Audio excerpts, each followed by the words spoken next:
Estamos de regreso en el Mañanero por La Bacana 105.7. Hoy un programa diferente, un programa con un tono como el día lo amerita. Estamos a un año de la tragedia de Jet Set, tanto a la entrada y la salida de cada segmento. Vamos a estar, igual pueden enviarnos las diferentes actividades de conmemoración que se van a hacer el día de hoy.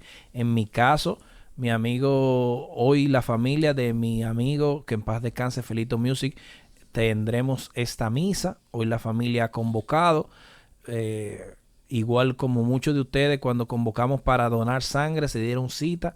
Hoy a las 6 de la tarde estaremos ahí, para que el que quiera dar un abrazo a su familia, a su hijo Orlando, y también Nagüero tiene una Sí, la actividad. Liga LBE, donde pertenezco, tiene en honor a nuestro hermano Radamés Mateo, un clásico de Futuras Estrellas, 11 y 12 de abril. Eso sería 11 y 12. Y de verdad, wow, uno quisiera sacudirse, uno quisiera decir muchas cosas, uno quisiera, pero o sea, nos hemos dado cuenta de que un año es nada, porque va pasado un año y pensamos y retomamos y parecería que fue ayer. A propósito de eso, que invitamos a nuestro amigo Chanel Liranzo. Buenos días, Chanel, porque el tema legal es el tema más preocupante, es el tema que tiene la herida abierta, creo.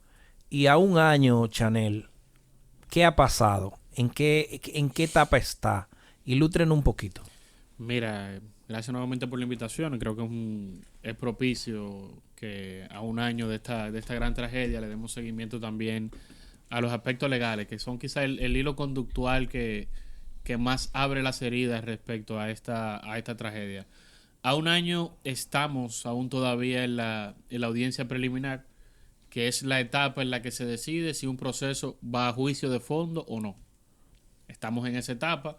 Ya el Ministerio Público presentó formalmente la acusación, o sea que dio lectura a la acusación pidiendo el auto de apertura a juicio, y ahora falta que los demás querellantes, las demás partes también hagan lo mismo, y luego entonces sería el turno de las defensas. ¿Vendría siendo los demás querellantes testimonios o testigos de los familiares de las personas afectadas? ¿Y hasta qué punto pudiésemos nosotros observar este aplazamiento de la audiencia hasta el 20 de noviembre? ¿De noviembre? No. Es hasta el ¿Cuál es la 20 fecha? de este mes. De este mes. Sí, mira, es importante lo que tú señalas. Las víctimas de este proceso, muchos de estos causavientos, o sea, las personas que son familiares de personas que fallecieron en esta tragedia, tienen el derecho y han tenido el derecho de presentarse como querellantes en este proceso. Hay más de 40 personas que formalmente se han hecho partícipes de este proceso y están ahí para dar sus pretensiones, tanto en la parte penal, sus pretensiones penales, tanto como en la parte civil, la indemnización que esperan de parte de las personas a quienes ellos señalan de responsables. En cuanto al aplazamiento, es importante poner los puntos sobre las IES.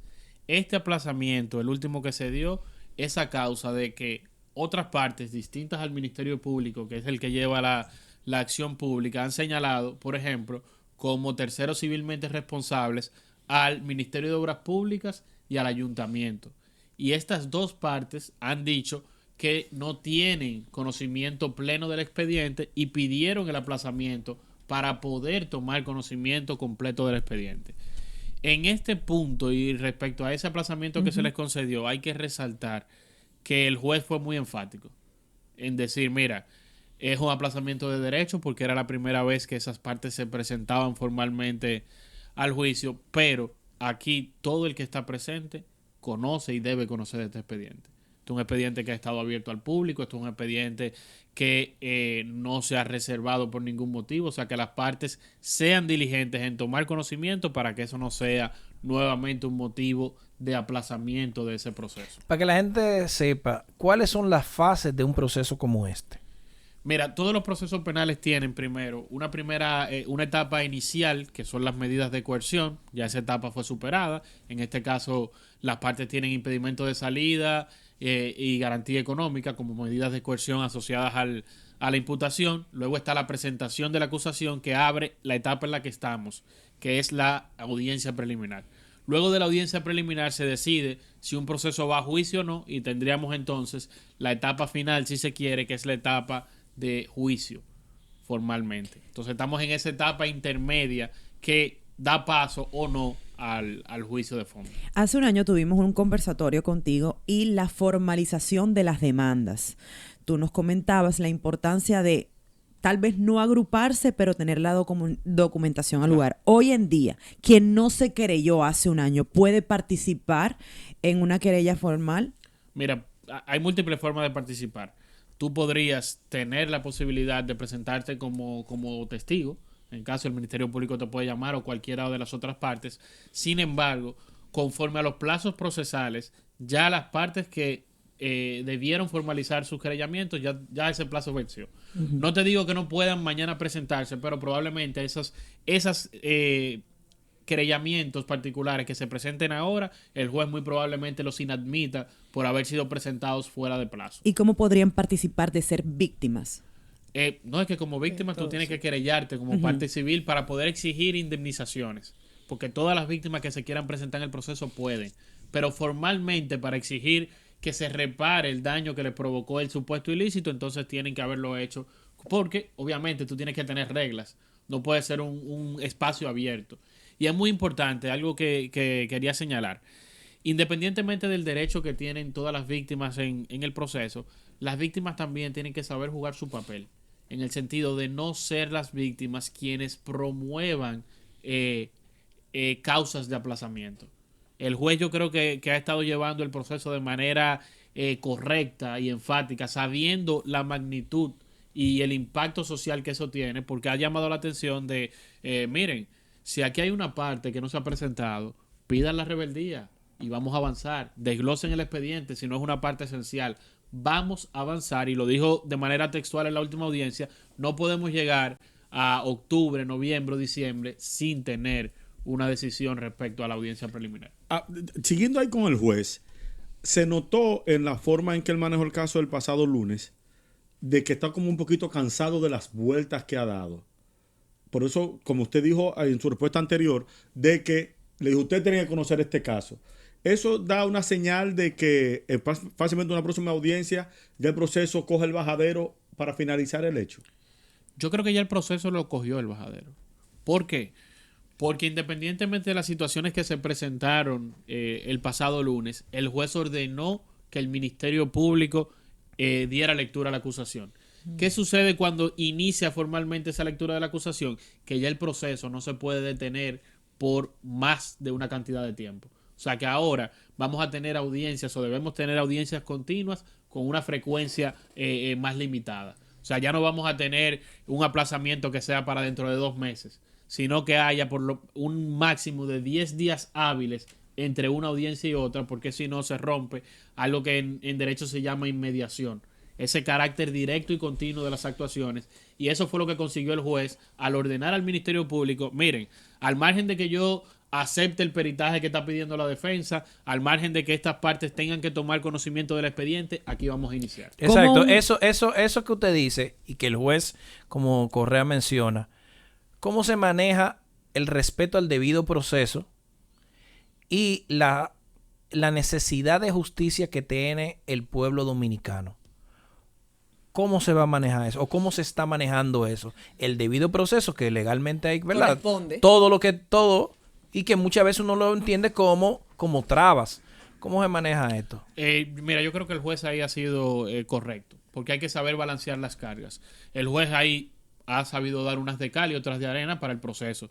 Las partes están en su derecho en pedir informes técnicos, contraperitajes, todos los documentos que puedan servir o elementos que puedan servir para su defensa. Ahora, ¿cómo el juez ha logrado limitar eso y también proteger ese derecho a la justicia, al acceso a la justicia que tienen las partes? Las partes estaban pidiendo, creo que eran 20 semanas para practicar un peritaje, y el magistrado le dijo 30 días es suficiente. y esos 30 días que corran mientras el proceso siga avanzando. O Que no se detenga el proceso. No, se ordenó el peritaje, es a cargo de las defensas que los están pidiendo, que tienen que sufragar los gastos correspondientes, pero mientras tanto nosotros tenemos audiencia y ese día se va a seguir con la presentación de las otras acusaciones particulares, porque ya el Ministerio Público en principio terminó con su presentación de la acusación. Chanel, con la filtración de imágenes y de videos del momento de la tragedia, ¿cómo funcionan estos como pruebas? Mira, son filtraciones porque no habían salido a la luz pública. Sin embargo, es como les señalaba, son elementos del expediente. Cualquier persona que se acerque al tribunal... ¿Tienen algún peso en el proceso? Sí, tienen impreso. Lo que no te van a dar probablemente, salvo que una petición especial, en principio no te van a dar los soportes tecnológicos de eso, porque hay memorias USB del caso que le han dado a las partes, pero son elementos públicos. Aquí no hay nada de esta investigación, de este caso, que sea reservado. Entonces, el uso y la difusión de estos elementos, salvo protecciones particulares que podamos hacer a los propios derechos de las víctimas, es completamente lícito, porque todos estas conversaciones que se han ido filtrando, algunos videos, no son hallazgos nuevos. Quizá algún periodista lo ha presentado como que descubrió el agua tibia. Estos son elementos del proceso que se encuentran en el expediente. ¿Qué otras señales debe dar la justicia dominicana para no sentirnos desesperanzados como en otros casos? ¿Qué otras señales debe seguir dando el juez, el Ministerio Público, para que la gente entienda que esto está avanzando? Mira, yo siempre, aquí ustedes saben que yo, cuando tengo que darle fuego al Ministerio Público, se lo doy. Ahora, en este caso, que desde el principio fue declarado complejo. ¿Qué es un caso complejo? Un caso complejo es un caso en el cual tú estás diciendo que hay multiplicidad de partes, que hay muchísimos detalles que hay que cuidar y eso amplía los plazos de la investigación. Ese es el primer elemento. Y aparte de eso, amplía el plazo máximo de duración del proceso. Señores, tenemos un proceso en el que hay más de 40 partes como querellante. Hay que preservar los derechos de todas esas partes. Y eso lo hace tanto el Ministerio Público al recibir las querellas particulares de esas partes, al recibir los elementos, pues te diga, mira, yo tengo este elemento adicional que es importante para tu investigación, eso tiene que preservarse. Tenemos todas las partes imputadas, que no solamente son las partes que ha imputado el Ministerio Público, sino también los particulares que han dicho, no, aquí falta fulano, y esa persona hay que citarla, hay que preservarle su derecho, y aparte hay una serie de aspectos técnicos que también hacen complejo este proceso. Claro. Que desde el principio vimos traslado de materiales para ser analizados, vimos a técnicos extranjeros que vinieron a realizar pericias respecto a este proceso, y eso es lo que va a hacer que este proceso llegue a buen puerto. ¿Por qué? Porque las deficiencias, los fallos, cualquier error en llevar este proceso o apresurarlo más de la cuenta puede perjudicar esa necesidad de justicia que nosotros tenemos legítimamente como sociedad. Si a mí me preguntan si este proceso ha tardado más de la cuenta, yo diría que no.